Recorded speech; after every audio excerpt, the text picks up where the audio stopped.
غسل کے فرائض۔ غسل کے 3 فرض ہیں۔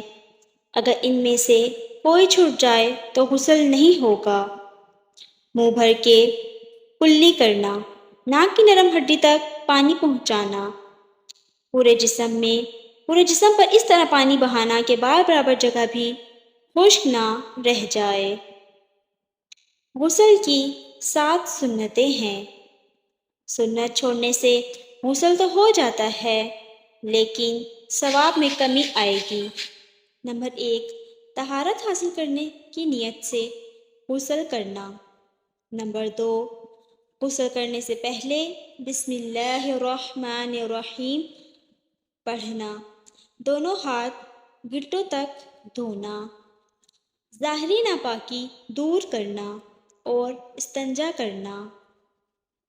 غسل کرنے سے پہلے وضو کرنا، 3 مرتبہ پورے بدن پر پانی ڈالنا اور آخری جسم کو ملنا۔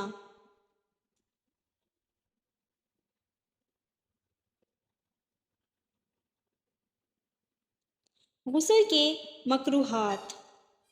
غسل میں 3 چیزیں مکروہ ہیں۔ پانی بہت زیادہ استعمال کرنا، اتنا کم پانی استعمال کرنا کہ اچھی طرح سے غسل نہ ہو، دوران غسل برہنہ حالت میں بات کرنا یا قبلے کی جانب رخ کرنا۔